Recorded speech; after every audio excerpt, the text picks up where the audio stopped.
नमस्कार स्टूडेंट्स। स्वागत है आप सभी का यूजीसी नेट गुरुकुल के इस ऑनलाइन प्लेटफॉर्म पर। स्टूडेंट्स, यदि आप हमारे प्लेटफॉर्म पर नए हैं तो एक बार चैनल को सब्सक्राइब जरूर कर लीजिए ताकि आपको हमारे चैनल से रेगुलर अपडेट मिलती रहें। चलिए आज के जो टॉपिक हैं उसके ऊपर अपन चर्चा कर लेते हैं। जैसा कि आप लोग देख पा रहे हैं, आरपीएससी की एक बहुत बड़ी पोस्ट के लिए वैकेंसी होती है, एसीएफ एफआरओ वैकेंसी, जिसकी अभी अगर अपन चर्चा में करें तो 50 वैकेंसियों के लिए ये घोषणा होने वाली है। और पिछले काफ़ी लंबे समय से अब बच्चों की मांग भी है कि ये वैकेंसी निकाली जाए। कुछ बच्चों के क्वेश्चंस ये थे कि सर एसीएफ होता क्या है, एफआरओ क्या होता है, इसके लिए क्या क्या क्वालिफिकेशन चाहिए, मिनिमम एज क्या है, इंटरव्यू भी होता है क्या, सब्जेक्ट कॉम्बिनेशन क्या होता है, सब्जेक्ट कैसे होते हैं, क्या इसके लिए क्राइटेरिया है, वो सब अपन चर्चा इस वीडियो के माध्यम से करेंगे। तो जैसा कि आप स्क्रीन पर देख पा रहे हैं, ये जो हम चर्चा कर रहे हैं ये इसलिए चर्चा कर रहे हैं कि अभी हाल ही में आरपीएससी से एक आरटीआई राइट टू इंफॉर्मेशन के तहत एक सूचना मांगी गई थी कि अभी आने वाले दिनों में आरपीएससी कौन कौन सी वैकेंसियां निकालने वाली है। तो उसी में एक वैकेंसी का नाम था एसीएफ एफआरओ। तो इस वैकेंसी के 50 पदों की यहाँ पर चर्चा की गई है कि एसीएफ के जो पद आएंगे वो 11 पोस्ट आएंगी और एफआरओ के जो पोस्ट आएंगे वो 39 पोस्ट आएंगे। जैसा कि आप लोग देख भी पा रहे होंगे, एसीएफ एफआरओ की जो वैकेंसी है उसके 11 पोस्टें हैं एसीएफ की, और एफआरओ की जो पोस्ट है वो 39 पोस्टें हैं। अब अपन बात करें कि सर होता क्या है ये एसीएफ, क्या होता है एफआरओ। तो जैसे एसीएफ की जो फुल फॉर्म होती है वो असिस्टेंट कंजर्वेटिव ऑफिसर होता है, और एफआरओ जो होता है वो फॉरेस्ट रेंज ऑफिसर होता है, क्षेत्रीय वन अधिकारी होता है। और ये असिस्टेंट कंजर्वेटिव फॉरेस्ट ऑफिसर होता है जिसको अपन कहते हैं सहायक वन अधिकारी। ये होता है सहायक वन अधिकारी। इसके ऊपर की एक पोस्ट होती है जो प्रमोशन के बाद मिलती है, जिसे अपन डीएफओ कहते हैं, डिस्ट्रिक्ट फॉरेस्ट ऑफिसर।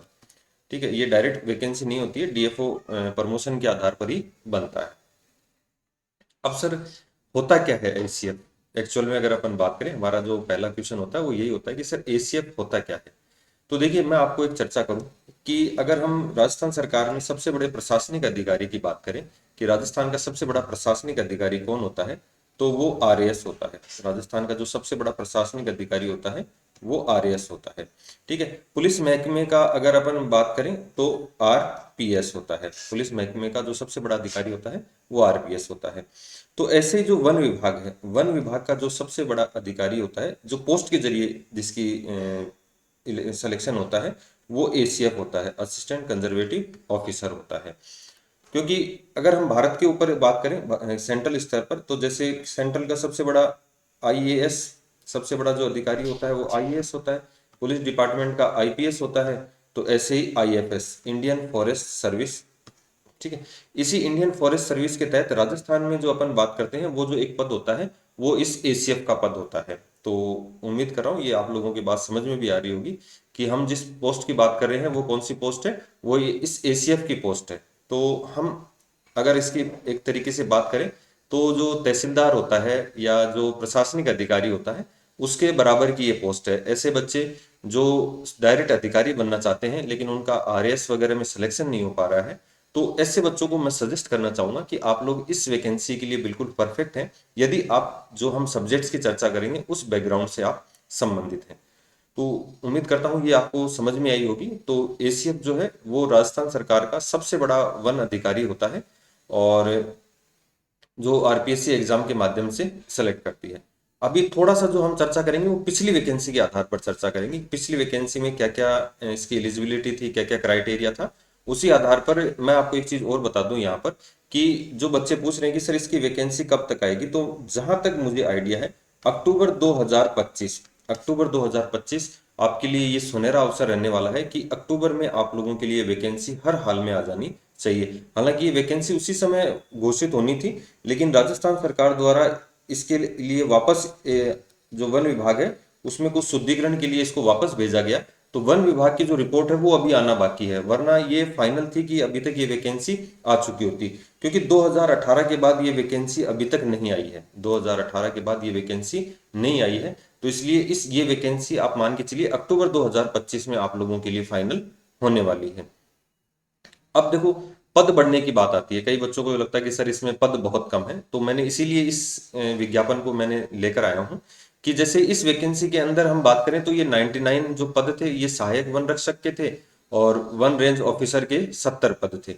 तो हम बात करें कि इसके अंदर देखो बाद में एग्जाम होने के बाद ये शुद्धि पत्र एक लोक सेवा आयोग ने जारी किया था और इस शुद्धि पत्र में जो 2021 में हुआ था तो इसमें देखिए सहायक वन जो अधिकारी है एसीएफ इसके 127 पोस्ट कर दी थी और क्षेत्रीय वन अधिकारी प्रथम के 115 पोस्ट कर दी थी। तो इसलिए आप पोस्टों को लेकर थोड़ी सी चिंता न करें क्योंकि अभी आरपीएससी का नियम भी है कि 50% से अधिक पद बढ़ाए जा सकते हैं और फॉर्म दोबारा रीओपन किए जा सकते हैं। हालांकि अभी ये फॉर्म नहीं आए हैं, फॉर्म अभी आने बाकी हैं। तो ये जो विज्ञापन था ये 2018 वाला विज्ञापन है। वन विभाग द्वारा सहायक वन संरक्षक एसीएफ और one range officer grade first इसके लिए जो है वो पद निकाले गए थे। और देखिए इसमें स्थायी और शासन कुल रिक्त पदों की संख्या में कमी और वृद्धि की जा सकती है। तो ये जो डिवाइडेशन होता है ये पदों का डिवाइडेशन है। अब देखिए सबसे बड़ी जो बात है वो हम बात कर लेते हैं योग्यता कि आपकी एजुकेशन क्या होनी चाहिए। तो मैं आपको बता दूं कि आपका जो बैकग्राउंड है वो साइंस बैकग्राउंड कंप्यूटर या इंजीनियरिंग बैकग्राउंड है तो आप इस वैकेंसी के लिए एलिजिबल हैं। तो अगर हम बात करें तो शॉर्ट में फटाफट बात कर लेते हैं ब्रीफ कि हाँ भाई इसके लिए क्या क्या चाहिए। तो बैचलर डिग्री चाहिए, ठीक है, आपकी बैचलर डिग्री चाहिए, आप केवल ग्रेजुएशन होनी चाहिए। सब्जेक्ट हैं जो animal husbandry and veterinary science, botany, chemistry, computer application science, environmental science, horticulture, geology, mathematics, physics, statics, zoology और इनमें बैचलर डिग्री आपके पास होनी चाहिए। इसके अलावा फॉरेस्ट्री और इन इंजीनियरिंग ऑफ एनी यूनिवर्सिटी, तो इसके द्वारा आपकी यदि इंजीनियरिंग भी है तो आप इस एग्जाम के लिए एलिजिबल हो। अगर हम बात करें अनिवार्य योग्यता दोनों पदों के लिए तो आपको जो देवनागरी लिपि है उसका और राजस्थान आर्ट एंड कल्चर का आपको नॉलेज होना चाहिए। एज लिमिट है वो 18 से 40 वर्ष है। वो लगभग राजस्थान में सभी वैकेंसियों की 18 से 40 वर्ष की वैकेंसी रखी गई है। और जो इसका जो एसीएफ का है वो पे लेवल 14 है और जो क्षेत्रीय वन अधिकारी है one range officer grade first इसका 11 है। और जो आयु में छूट है वो 5 वर्ष 10 वर्ष वो आप लोगों के लिए है ही, वो आप लोग अपनी जो कैटेगरी है उसके अकॉर्डिंग देख सकते हैं। नेक्स्ट अपन बात करें कि जो पेपर होता है वो कैसे होता है, क्या क्या इसमें सिस्टम है। तो यहाँ पर अब देखो syllabus for the competitive exam for Rajasthan forest service. तो देखिए एक तो कंपलसरी पेपर होता है। कंपलसरी पेपर के दो भाग हैं।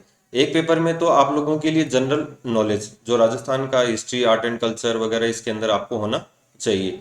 और दूसरा अगर अपन बात करें कि जनरल इंग्लिश, आपको जनरल इंग्लिश आनी चाहिए। और इन दोनों सब्जेक्टों में आपका जो मिनिमम है, देखिए candidate who have obtained minimum of 35% marks in each compulsory subject और मैक्सिमम 40% मार्क्स आपके पास इसमें होने चाहिए, तभी आप लोगों को लिए एलिजिबल होंगे आप इस वैकेंसी को पास करने के लिए। तो अब देखिए जो सेकंड पेपर होता है वो ऑप्शनल होता है। 3 भाग हैं इसमें, ध्यान रखना, फर्स्ट सेकंड और तीसरा होता है इंटरव्यू जो 75 नंबर का होता है। इसके बाद होता है फिजिकल टेस्ट, ठीक है। फिजिकल टेस्ट के लिए ज्यादा घबराने की आवश्यकता नहीं है, बहुत इजी फिजिकल टेस्ट है। बात करें अपन जो सब्जेक्ट्स हैं तो देखिए any 2 subjects out of following 200 marks each, यानी कि एक पेपर 200 नंबर का होगा। और इसमें अगर अपन चर्चा करें तो देखिए आपके एग्रीकल्चर है, बॉटनी है, केमिस्ट्री है, कंप्यूटर एप्लीकेशन साइंस है, इंजीनियरिंग है, ठीक है, एनवायरमेंटल साइंस है, फॉरेस्ट्री है, जियोलॉजी है, हॉर्टिकल्चर है, मैथमेटिक्स है, स्टैटिक्स है, जूलॉजी है, फिजिक्स है, वेटनरी साइंस है। तो आप लोग इस वैकेंसी को इसमें फॉर्म भर सकते हैं। एक यहाँ पर शर्त रखी गई है कि निम्न में से जो फॉलोइंग ग्रुप्स हैं आप इनमें केवल एक सब्जेक्ट का चूज कर सकते हैं, 2 सब्जेक्ट नहीं ले सकते हैं। तो इसके बारे में अपन अभी डिटेल से बात नहीं करेंगे, जब वैकेंसी आएगी तब अपन इसके ऊपर और चर्चा कर लेंगे।